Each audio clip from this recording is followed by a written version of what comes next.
Bismillahirrahmanirrahim.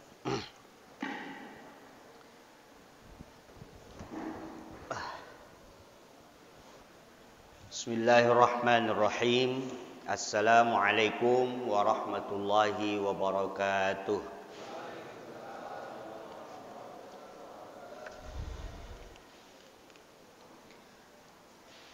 Alhamdulillahilladzi 'allamana ta'ammula syari'ati mubayyana salatuhu salamuhu ayyarfa'a ala Muhammadin lahu ayyashfa'a wa alihi wa sahbihi tahaqqaqa wattabi'ina innahu ladzutuqa. Amma ba'du. Yang saya muliakan, saya hormati jemaah Masjid Quba yang semoga selalu sehat walafiat. Alhamdulillah kita menjelang akhir Ramadan masih diberikan kesempatan untuk ta'lim. Di mana-mana di kampung-kampung biasanya bulan Sya'ban itu ada tawakufan. Tapi di Masjid Quba saya tanya Ustaz Agus, lanjut terus.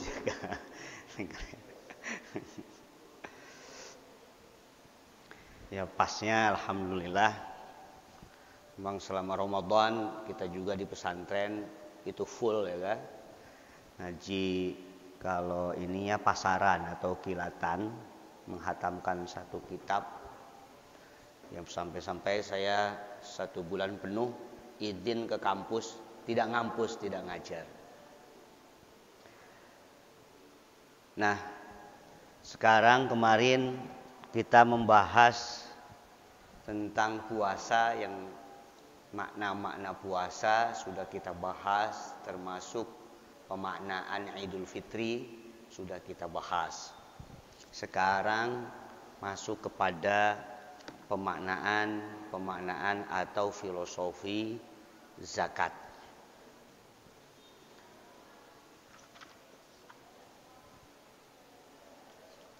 Bismillahirrahmanirrahim.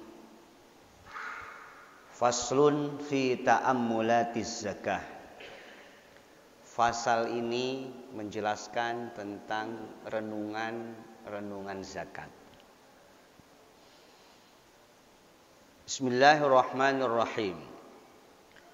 Wa'lam natijatas siyami was-shalah zukauhul kauni mutawasila wa uslatul umuri mu'allaqatun bainal khalaiqi hiya a'ilatun yaf'alu ma hammataha ta'ammula amwaluhu yusiluha tajammula ma ajmalal mala biwijdanil amal fayuhsinu jarya masalikil amal wal malu yanmuna ilal barakati ma'ismihi razzaqi minas sifati allatu dawila bi aghniyaihim kaila yakunal milku lidulatihim. Nah, di dalam kitab ini kenapa disebutkan puasa dulu, tidak zakat dulu? Karena memang zakat ini adalah efek dari pemaknaan puasa dan sholat, ya kan? Menurut kitab ini, jadi zakat ini adalah efek dari pemaknaan puasa dan sholat. Zakat itu secara bahasa artinya an-nama. Atau ada secara bahasa artinya at-taharah, atau secara bahasa artinya al-barakah. Perlu kita kembangkan pemaknaan ini, bahwa kemarin kita membahas tentang sholat. Sholat itu adalah panduan teknis bagaimana kita mengarungi kehidupan. Jadi kalau kita ingin perjalanannya hebat dalam mengarungi kehidupan sebagai khalifah, contoh pola penghambaan seperti sholat. Maka orang yang menjalankan tugas hidupnya seperti sholat, maka pasti sukses itu. Iya kan? Saya ulas sedikit sholat yang beberapa bulan lalu, bahwa di dalam sholat ada qiyam, ada iqamah. Maka di luar sholat pun perlu qiyam dan iqamah. Qiyam itu artinya tegar, iqamah itu artinya menegarkan. Kalau kita sebagai petani yang tegar menegarkan. Lalu ada takbiratul ihram. Dalam beberapa hadis pemaknaan takbir adalah semangat atau hirs, atau pemaknaannya adalah syukur. Kita sebagai direktur yang qiyam, yang tegar menegarkan, disertai syukur yang berkesinambungan. Setelah itu ada angkat tangan, simbolnya pasrah. Dan semuanya itu tidak ada apa-apanya kalau tanpa ada niat yang kokoh. Terus ada duduk tawarruk. Tawarruk itu artinya i'tamada ala warikih. Dia penopang artinya. Di pinggulnya. Atau pemaknaannya adalah aqama bil makan. Atau isbatu fa'lil amri. Dia punya dudukan sebagai petani atau punya situs pertanian. Sehingga dia itu dikenang sebagai petani yang membawa misi kerahmatan. Begitu. Situs-situs pergerakan dalam bidang pertanian, dudukannya namanya warakah. Gitu. Itu sholat. Di sholat ada i'tidal, ya kan? Polanya seimbang. Jadi kalau kita melaksanakan tugas kehidupan sebagai khalifah seperti sholat dalam pola penghambaan kita kepada Tuhan, tentunya pada akhir sholat kehidupan kita itu adalah tebar kerahmatan. Assalamualaikum warahmatullah. Assalamualaikum warahmatullah. Nah itu polanya. Terus yang kedua ada puasa. Puasa itu kita bahas sebagai pendidikan psikologi manusia. Ya kan? Maka pembatalannya berkaitan dengan perut dan kelamin. Karakter manusia selalu terhubung dengan perut dan kelamin.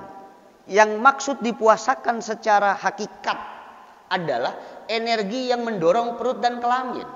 Karena perut dan kelamin itu sendiri dimensi terendah penciptaan manusia. Dia sifatnya unsur tanah. Tapi ada energi. Gitu. Maka bahasa puasa artinya mutlakul imsak. Imsak itu artinya nahan-nahan. Kalau orang sudah mampu menahan energi yang mendorong perut dan kelamin, sehingga perut dan kelamin itu menjadi cerdas dia, maka insya Allah efeknya dia la'allakum tattaqun, efeknya akan takwa. Jadi pedagang mampu nahan timingnya dan lain sebagainya. Ada perintah larangan, ada perintah dan larangan, ada perintah dan larangan, namanya takwa. Maka takwa ini dibangun atas lintas sektoral. Maka pola ketakwaan ini bisa membangun sinergi antar manusia yang berimbas pada peradaban. Maka agama bisa membuat peradaban satu negara menjadi maju. Intinya adalah takwa. Takwa itu SOP artinya. Ya kan? Standar operasional prosedur. Maka kalau kita garis luruskan, hai orang-orang yang beriman, iman berasal dari kata amanah, amanah menghasilkan kata iman, menghasilkan amanah, menghasilkan aman. Kalau kita luruskan bahasanya, hai orang yang menghambakan diri kepada Allah atas dasar keimanan, melaksanakan amanah dirinya sebagai khalifah di bidangnya masing-masing, dan ketika dalam melaksanakan amanat ada goncangan dia kembali aman, caranya biar aman, tahan puasa. Menahan apa? Yang berkaitan dengan perut dan kelamin agar enggak belagu. Maka orang yang mampu menahan perut dan kelamin insya Allah melakukan sesuatu atas dasar standar operasional prosedur atau petunjuk perintah dan petunjuk larangan. Dalam sholat ada petunjuk perintah, ada petunjuk larangan. Dalam ibadah puasa ada petunjuk perintah dan petunjuk larangan. Dalam pekerjaan apapun ada petunjuk perintah dan petunjuk larangan. Jadi puasa menyebabkan orang bisa jadi cerdas. Nah, efek dari puasa ada yang namanya az-zakah. Ya kan? Zakah ini artinya bisa dikatakan zakah itu cerdas artinya bisa.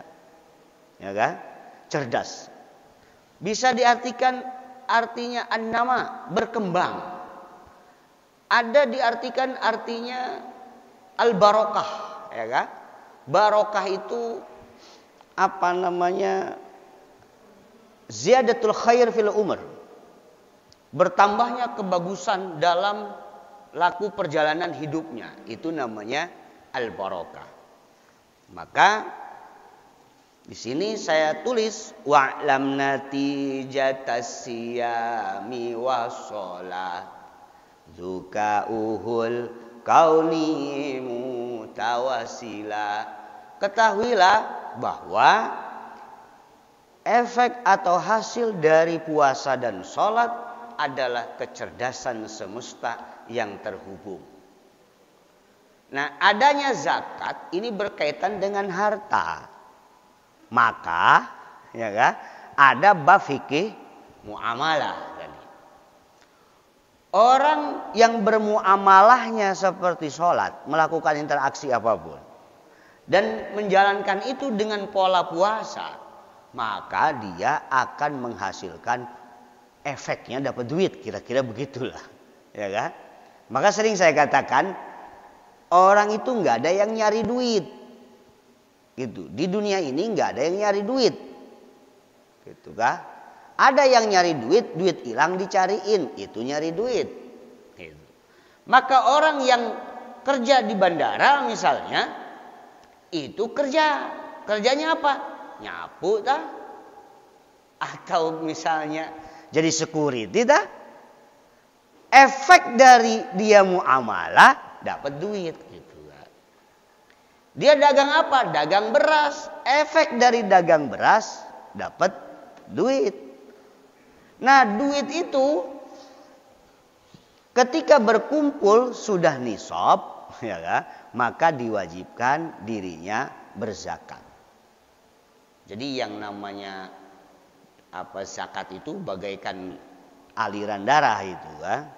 Dia nggak boleh ngegumpal. Ya kan? Kalau ngegumpal bisa stroke bahasanya kan. Maka dia perlu dikeluarkan. Ini zakat artinya. Nah, agar apa? Ini ada ayat ma'afa Allahu ala rasulihi min ahlil qura falillahi walir rasuli walidil qurba wal yatama wal masakin wabnis sabil kaila yakuna dulatam bainal aghniyai minkum. Ya kan? Bahwa efek dari pengeluaran zakat itu harta akan berkembang, ya kan? Dan manfaatnya juga agar apa? Agar harta itu tidak hanya berputar di antara orang-orang kaya saja, gitu. Namanya monopoli ini kan. Kadang orang ya kapitalis sekarang yang kaya ya, yang miskin jasa. Maka dalam konteks Islam di sini Allah tudawila bi agniyaihim kaila yakuna al milku lidulatihim. Gitu. Maka agar bahasanya duit ini, harta ini tidak berputar pada orang-orang itu saja, maka fayajibuz zakatu ala man kafa, fayajibu wajib az-zakatu zakat alaman kafa minan nisobi, yaitu atas orang yang sudah berkecukupan nisab, yalzamuha arifah. Nah, paling kita kalau di Tangerang masyarakatnya kayaknya zakat padi, zakat pertanian itu sudah hampir jarang orang. Ya kan? Soalnya sawahnya udah nggak ada. Gitu. Sawahnya udah nggak ada. Terus zakat peternakan di kota, ya kayaknya nggak ada juga. Ya kan? Udah susah. Paling-paling ada yang namanya zakat profesi tadi. Sama zakat tijaroh ya. Zakat tijaroh. Gitu. Atau zakat apalagi onta mah ya udah nggak ada. Gitu. Sapi aja jarang orang punya sapi banyak. Gitu. Kambing juga jarang. Gitu. Maka dari itu zakat profesi itu sebenarnya diambil dari zakat mal mustafad, ya kan? Zakat mal mustafad. Gitu. Itu sama ukurannya dengan emas 85 gram. Jadi kalau orang yang kalau dihitung-hitung gajinya per tahun itu sudah mencapai seharga emas 85 gram, maka wajib baginya mengeluarkan zakat yang namanya zakat profesi, dikiaskan dengan yang namanya zakat mal mustafad. Gitu. Misalnya kalau mungkin 85 juta ya kan. Kira-kira gajinya 7 juta kurang dikit. Nah, 7 juta kurang dikit, ini ada dua versi ulama dalam ijtihadnya. Yang mayoritas mengatakan, ya kan, sebelum dibagi-bagi, gitu kan, itu dikeluarkan zakatnya dulu. Sama seperti kita dapat temuan harta korun jahiliyah yang tidak ada pemiliknya, misalnya dapat emas dan lain sebagainya. Maka sebelum kita gunakan, keluarkan zakatnya dulu. Itu dikiaskan ke sana. Jadi misalnya 85 gram, ya kan, dibagi 12 bulan Hijriah, nah, itu kira-kira 7 juta kurang. Nah, sebelum digunakan, keluarkan 2,5%-nya. Itu namanya zakat profesi. Sebenarnya dalam kajian mazhab Syafi'i itu tidak ada itu yang namanya zakat profesi. Tidak tertulis gitu, tidak tercatat. Nah, ini menjadi pemikiran para ulama. Kalau toh misalnya ada orang gajinya itu ada yang sebulannya 100 juta ada. Ya kan? Bahkan ada yang sebulannya gajinya 200 juta. Apalagi kalau misalnya kayak apa tuh? Pemain bola ya kan. Gajinya mahal-mahal, apalagi di Liga Inggris. Gitu kan. Itu dikenakan yang namanya zakat profesi. Gitu. Zakat profesi. Ada lagi dalam konteks banyak perbedaan pendapat terkait guru ngaji, ya kan? Guru ngaji, kemarin saya ditanya, apakah guru ngaji itu boleh menerima zakat atau tidak? Gitu kan? Memang ini banyak perdebatan para ulama. Perdebatan para ulama. Memang dalam asnaf samaniyah itu tidak ada nyebutin guru ngaji, tidak ada. Tapi dalam satu kitab, ya kan? Ini kitabnya Syekh Nawawi Tanara Al-Bantani, Tafsir Munir Marah Labid. Dalam mentafsirkan fi sabilillah. Beliau menyatakan nukil atau mengutip pendapat Imam Qaffal. Ya, Imam Qaffal dari ashab Syafi'i. Dari ulama ashab Imam Syafi'i bahwa Imam Qaffal boleh bahasanya memberikan zakat kepada hal-hal yang sifatnya kebaikan. Seperti membangun masjid atau membangun benteng negara dan apapun yang sifatnya sosial. Ini menurut Imam Qaffal. Tapi pendapat yang kuat dalam mazhab Syafi'i mengatakan tidak boleh zakat ke masjid. Gitu, zakat ke masjid. Lalu saya ditanya sama beberapa orang, bagaimana toh kalau masjid sedang ngebangun itu punya hutang misalnya. Ya kan? Punya hutang. Apakah boleh masjid itu menerima zakat, ya kan? Atau tidak? Maka menurut pendapat yang muktamad, masjid itu tidak masuk kategori penerima zakat. Itu masjid, madrasah dan lain sebagainya. Nah, tapi pada faktanya kalau toh kita mengikuti pendapat Imam Qaffal, ya kan? Pendapat Imam Qaffal itu diperbolehkan, ya kan? Diperbolehkan bagi masjid itu sendiri, ya kan? Menerima konteks zakat, gitu. Bukan ketua DKM-nya, gitu. Itu kan ditarik ke Gorimin yang punya hutang. Nah, yang punya hutang emang hutang DKM kan bukan, ya kan? Bukan ya? Bukan, gitu. Nah, hutang lembaga namanya. Ini hutang lembaga. Maka menurut Imam Qaffal ini diperbolehkan. Ya kan? Diperbolehkan. Apa dasarnya? Toh Basnas pun di UPZ Basnas dan ini sebagainya itu ada ya bagian untuk masjid. Maka sebagian ada yang mendebat, loh kok masjid dapat zakat sih? Gitu. Pada prakteknya UPZ Basnas atau Basnas itu suka memberi bantuan yang zakat ya, itu kepada masjid. Ada. Dasarnya mana? Inilah ashab Imam Syafi'i. Namanya Imam Qaffal wa naqalal Qaffal an ba'dil fuqaha annahum ajazu mereka memperbolehkan untuk tasarruf zakat pada hal-hal yang sifatnya kebaikan seperti untuk bangun masjid atau bahasanya hal-hal yang sifatnya sosial. Lah bagaimana menurut guru ngaji? Guru ngaji pun ini di dalam kitab Jawahirul Bukhari, Syarah Al-Qastalani itu dijelaskan juga. Menurut pendapat Mu'tamad yang namanya sabilillah adalah seseorang yang berjihad dengan cara berperang dan dia sukarela, tidak ada gaji dari pemerintah. Itu yang disebut sabilillah dalam teks-teks para banyak mayoritas ulama. Gitu. Maka kalau dalam pola definisi ini, para guru ngaji pun nggak berhak layak dapat, ya kan? Tapi di dalam kitab itu pula dijelaskan wayadkhulu masuk dalam konteks fisabilillah, yaitu para santri, berarti bisa dipakai untuk beasiswa, ini enggak beasiswa. Thalabatul ilmi syar'i, para siswa-siswa yang sedang ngaji lah bahasanya, ya.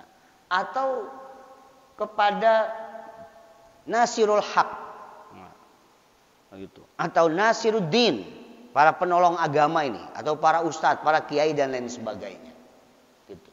Walau kana agniya, walaupun kaya, syaratnya mereka itu persis seperti tadi tentara yang tidak mendapatkan gaji dari pemerintah, itu, yang tidak mendapatkan gaji dari apa?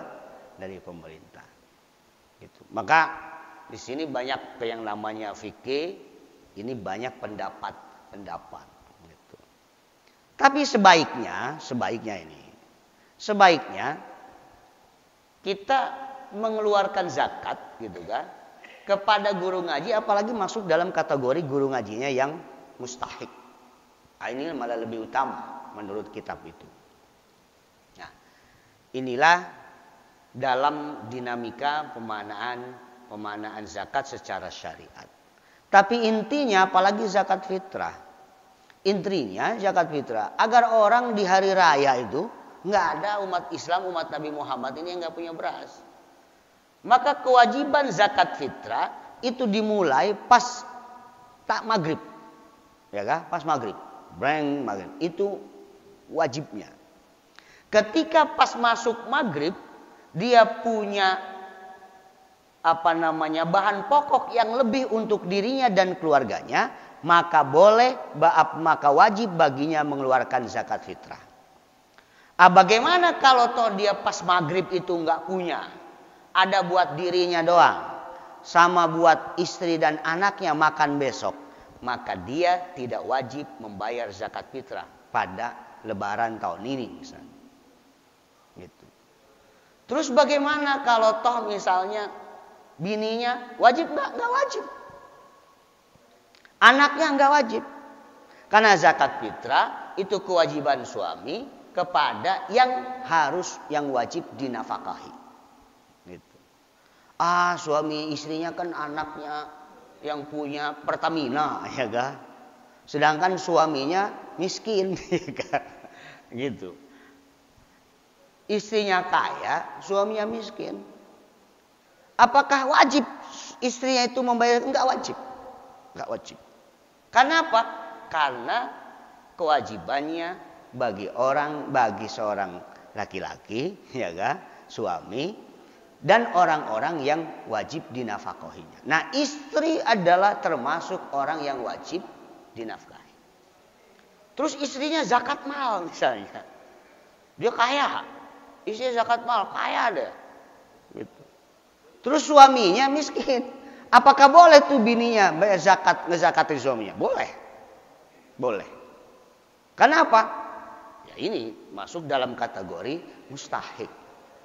Gitu. Misalnya pas tiba-tiba istrinya ini dapat warisan tanah misalnya. Ya, atau warisan duit dapat miliar. Terus dia mau ngezakatin itu. Bayar ke suaminya nggak apa-apa, terima aja. Terus sama suaminya dipakai lagi buat nafkah istrinya, ya boleh aja. Kita balik. Ya kalau ada, tapi ya kalau ada. Itu fikihnya. Nah, maka dalam konteks zakat di sini tentunya tadi umat Islam kalau tahu menjalankan sholat dan puasanya benar, dalam arti bukan hanya sebagai konteks syariat saja. Sholatnya bukan hanya syariat saja. Puasanya bukan hanya syariat saja. Atau cuma kewajiban aja. Cuma nahan lapar dan haus. Tapi ada semangat ruhul jihad dalam berpuasa dan sholat. Saya yakin umat Islam ini gak ada yang miskin. Kaya-kaya semua. Gitu. Kalau toh dia kerjanya seperti sholat, terus cerdas, mampu nahan-nahan, maka rata-rata ini jadi muzaki semua. Kira-kira gitu. Jadi kalau kerja ngajar cara sholat, puasa cara sholat, semua cara sholat, maka akan menghasilkan yang namanya kecerdasan sosial. Hal kustima ini labi zakatihi ta'thiruha tahqiqu barokatihi. Jadi kecerdasan sosial itu dapat diraih dengan dia zakat. Gitu kan, dengan dia zakat. Tasiruha tahqiqu barokatihi. Dan efeknya ini akan nyata keberkahannya. Tapi zakat itu ya ini perlu, kita memang jarang sekali di pengajian-pengajian ini bab zakat. Apalagi banyak tentang polemik tentang amil. Ini di UPZ kampung ya kan. Ini baru-baru tahun-tahun ini nih agak rapih di kampung saya di Teluk Naga nih UPZ Basnas. Dulunya emang kurang rapih. Sehingga amil yang kalau sini nggak ada desa ya, kalau di sana masih kepala desa. Itu ada amil. Amil itu kan kalau coro Jawa niku mudin. Mudin niku sing apa ya? Sing ngurusi iku jenazah. Ya kan? Gitu jenazah. Sampai ada pemikiran bahwa zakat fitrah itu anggap THR amil ya. Saya bilang gimana ini? Ya memang ketika memang UPZ Basnas itu tidak berfungsi ya akhirnya begitu. Nah, coba kita benahi ya kan? Kebetulan saya ketua MUI di kecamatan gitu, terus ada ketua UPZ. Dicoba kita benahi. Memang polemik sesuatu yang sudah mengakar ketika kita mau rubah, itu agak repot. Dan memang jarang sekali pengajian itu bahas khusus tentang bab zakat. Jarang. Apalagi pengajian yang khusus bab nikah, jarang. Ya jangan poligami. Jarang sekali. Apalagi ya tentang talak dan lain sebagainya. Ini jarang sekali. Padahal itu sangat penting. Ya kan? Rata-rata memang kajiannya bab sholat, ya kan? Gitu. Maka sesekali khusus ada pengajian fikih munakahat gitu. Fikih munakahat. Karena memang saya coba lihat di KUA itu kan. Karena ada pendidikan pranikah. Ya kan? Ada pendidikan pranikah. Itu saya lihatin ini penyuluh. Memang ada. Umat Islam itu masih belum bisa mandi hadas. Gitu. Tapi ya banyak yang udah bisa mandi hadas. Saya bilang, bang, jangan diajarin mandi, kan dia udah balik berkali-kali.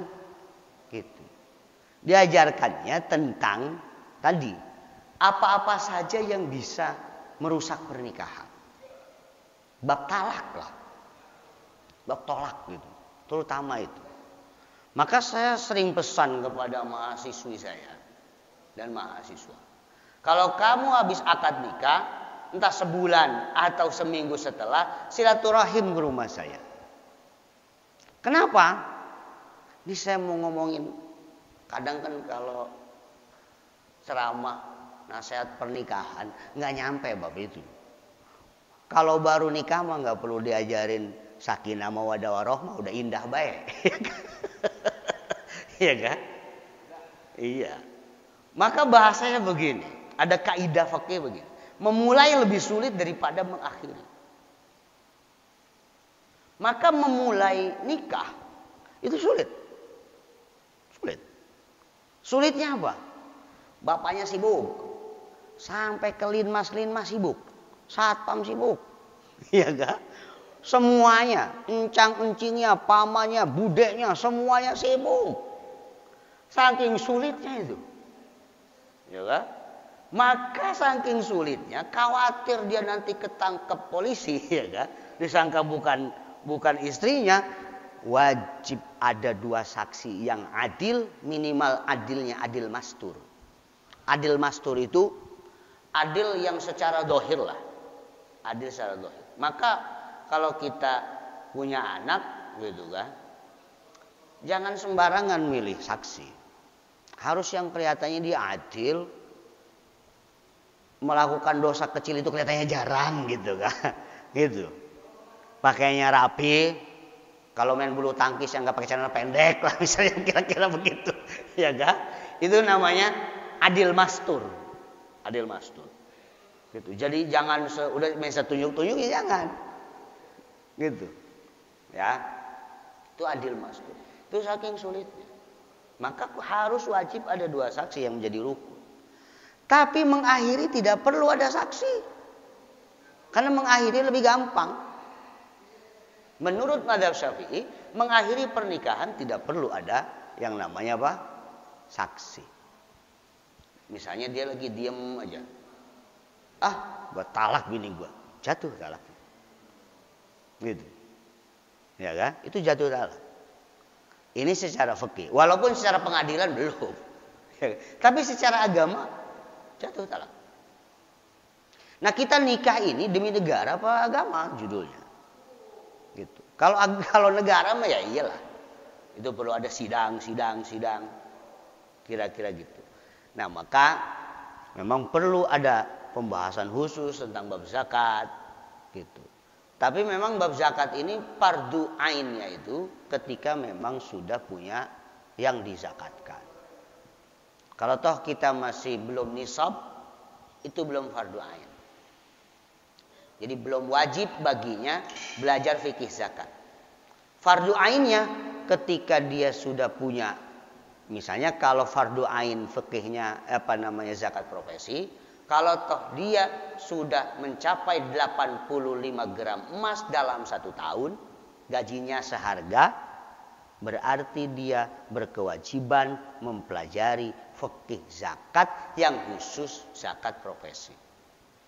Bagaimana belajar fikih zakat yang ternak? Bukan peternak kok. Tapi belajar fikih zakat itu hukumnya fardu kifayah bagi ahli penduduk Masjid Kuba. Gitu kira-kira. Kalau toh ada satu kampung ini yang tidak mengerti tentang zakat, semuanya itu berefek dosa. Ini namanya fardu kifayah. Nah,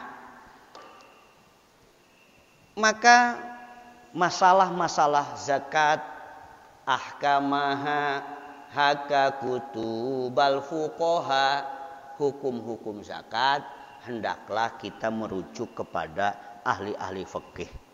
Kalau toh kita susah nanyanya, minimal buka websitenya, website Basnas RI, itu ada. Itu itu betul itu, sesuai dengan kitab-kitab para ulama. Gitu saja. Itu Google, kita googling tapi Basnasnya Basnas RI. Ya, di situ ada runtutan-runtutannya dan cara-cara hitungnya. Nah, fardu ainnya kalau toh kita bisa nanya langsung ke kiai ya tanya. Atau toh tidak bisa ya buka saja itu website Basnas Republik Indonesia, itu ada aturan-aturan. Ya, posisi amil dan lain sebagainya. Nah, bagaimana posisi panitia zakat yang kayak di masjid? Ya, apakah itu amilin? Itu bukan. Itu bukan amil. Ya kan? Itu panitia zakat. Yang namanya amilin itu adalah orang yang di-SK-kan oleh pemerintah. Itu amil. Adapun panitia zakat itu bukan amil. Karena dia bukan amil, maka panitia zakat tidak berhak menerima bagian amilin. Karena dia sifatnya wakil dari muzaki. Gitu, dia sifatnya wakil dari muzaki, bukan amilin. Kalau amilin dalam definisi para ahli fikih, dia adalah orang yang diangkat, di-SK-kan oleh pemerintah. Pemerintah di sini Presiden Jokowi. Presiden Jokowi memberikan SK kepada Basnas RI. Gitu. Bu Saidah ya kan, Ketua Basnas RI. Terus sampai ke bawah, sampai ke UPZ kecamatan. Itu yang disebut amilin. Nah, mereka boleh tuh mengambil bagian upah dari jatah amilin yang menurut MUI ya kan, itu sebesar 12,5%. Tapi UPZ atau orang-orang yang ter-SK-kan. Misalnya kalau di UPZ itu dia bagian terpisah-pisah. Misalnya Basnas RI itu dia hanya lingkup penarikannya di BUMN, di PNS yang kelas nasional. Perusahaan kelasnya kelas nasional seperti Angkasa Pura II dan lain sebagainya. Nah, 12,5% itu untuk bagian mereka. Gitu kan? Begitupun tingkat Basnas provinsi. Ini untuk PNS atau perusahaan-perusahaan yang kelasnya provinsi. Itu wewenangnya. Sedangkan Basnas kabupaten itu untuk dia PNS dan lain sebagainya, pekerja yang tingkat kabupaten terus sampai ke kecamatan. Masjidnya pun termasuk Masjid Kuba ini. Ya kan? Gitu. Kalau kelas provinsi ya itu Masjid Hasyim Asy'ari kira-kira. Itu di di Cengkareng. Nah, itu berhak 12,5%. Sifatnya kumpulan. Bukan misalnya dari desa ambil 12,5%, ya kan? Naik ke kecamatan 12,5%. Habis di jalanan itu mah. Dari kabupaten sampai ke bawah itu dikalkulasi, misalnya 7,5%-nya dari tingkat kecamatan ke bawah, 5%-nya itu untuk tingkat misalnya kota dan tingkat kabupaten. Gitu. Kalau pikirannya kadang orang salah itu para amilin. Dia belum dibagi di bawah tingkat kelurahan udah diambil 12,5%. Ini salah pemahaman. Baca websitenya setengah, gitu. Baca fatwa MUI-nya setengah. Cuma ngedengernya, wah 12,5%. Tapi emang kadang orang bacanya itu pas sebagian 12,5%. Bawahnya nggak kebaca, ya. Gitu. Ada yang tanya, "Aduh, Kak Haji enak itu 12,5%. Lu bagi-bagi." Duh, saya kira untuk kelas 3 tahun semua. Kalau begitu mah habis semua ke atas. Habis kalau cara begitu. Ya kan? Nah, posisi masjid, ya kan? Ini disebut panitia zakat, beda dengan amilus zakat. Maka sifatnya mereka adalah taukil, wakil dari muzaki. Tidak berhak mendapat bagian dari yang upah 12,5%. Kecuali memang panitia zakatnya itu termasuk kategori mustahik. Iya kan? Mustahik. Gitu. Maka saya siasatinya pada saat itu memang untuk merubah pola berpikir gitu kan pada masyarakat. Ada di sebagian daerah, dulu termasuk daerah saya, ya kan, di daerah Teluk Naga, sekarang udah enggak, alhamdulillah. Gitu. Jadi 4 tahun yang lalu itu THR amil, dia ngambil amil. Saya bilang ke masyarakat, udahlah, kamu zakatnya sudah ke sosok orangnya saja, langsung. Karena apa? Karena sebetulnya mereka belum ter-SK-kan oleh pemerintah. Cuma karena sebutan secara umum saja dia sebagai amil, sekaligus ngurusin yang nikah, ngurusin yang mati, yang termasuk zakat. Udah langsung aja ke orangnya. Kenapa? Orang itu kesifatan dengan sifat mustahik. Ya, itu solusi sementara. Tapi sekarang ini sudah tingkat desa dan lain sebagainya, itu sudah terkelola dengan baik. Itu ya. Jadi panitia zakat itu berbeda dengan amilus zakah. Gitu. Maka efek dari zakat bagi orang yang zakat itu kan banyak hadis-hadis diterangkan. Jadi man tabarra'a biha az-zakah, kalau saya nazamkan tabarra'a biha limuhtajin laha malan wa ta'aman syafallahu biha. Jadi faedah-faedah zakat, siapa orang yang bertabarruk mengeluarkan zakat bagi orang yang membutuhkan, maka dia yang sifatnya harta dan makanan, maka Allah akan memberikan kesembuhan. Gitu kan? Maka ada orang kalau toh ini faedah zakat di sini. Hassinu amwalakum bis zakat. Jagalah, raksalah harta-hartamu dengan zakat. Wadau, obatilah mardakum bis sedekah. Jadi sedekah itu obat dari penyakit. Ya kan? Ini kata hadis Nabi. Nah, terusnya faedahnya juga ya, mensucikan diri dengan wasilah zakat tentang sifat bakhil. Terus dan juga dapat membersihkan jiwa. Sebagaimana ayat, "Khudh min amwalihim shadaqatan tutahhiruhum wa tuzakkihim biha wa sholli 'alaihim inna sholataka sakanul lahum wallahu sami'un 'alim." Dan juga hadis, "Ma naqasat shadaqatun mimmalin," tidak akan kurang ya kan, ketika itu disodakohkan, ya kan, tidak akan berkurang. Itu. Ya kan. Nah, maka di sini inilah salah satu anugerah dari Gusti Allah, kita ada bab zakat. Karena dulu zakat itu termasuk dalam fikih-fikih klasik, zakat itu termasuk pendapatan negara. Negara ya, ada salah satu pendapatan negara. Ya, maka ada amilin itu tadi. Amilin. Sehingga ada tadi pemaknaan untuk membangun makna sabilillah, untuk membangun benteng pertahanan negara. Bahkan dia untuk memberikan sebagai bisyarah, uang lah bahasanya, untuk menjaga pulau terluar. Itu di dalam kitab-kitab fikih pemaknaan fisabilillah memang sangat umum sekali.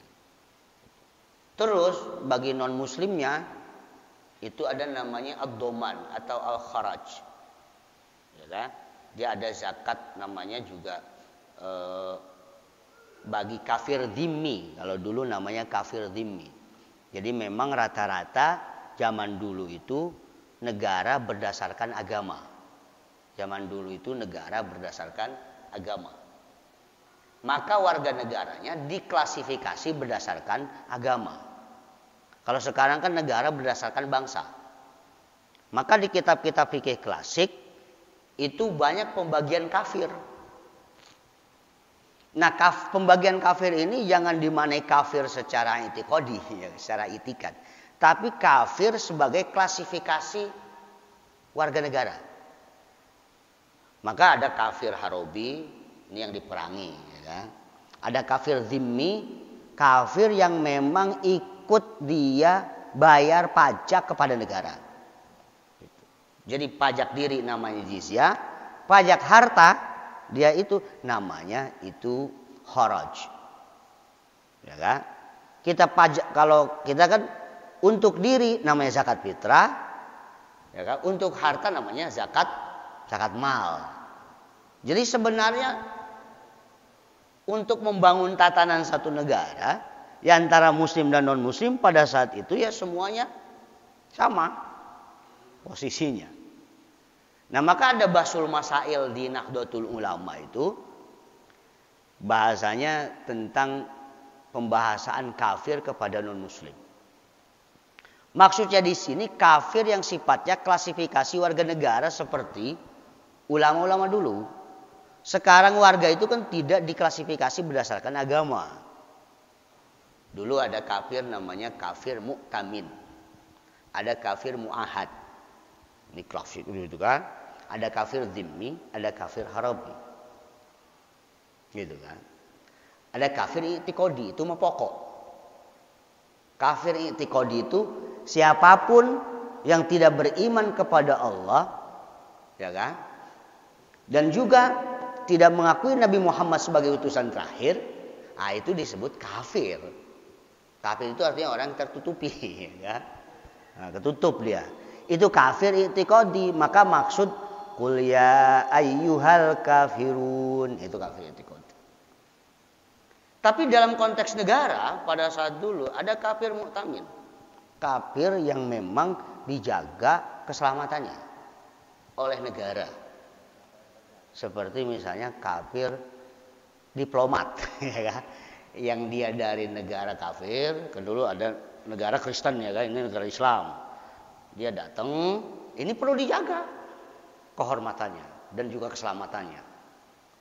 Walaupun dia ini di negara konflik perang, dijaga.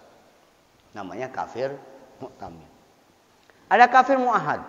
Kafir yang memang sedang dalam perjanjian. Gencatan senjata pada saat itu.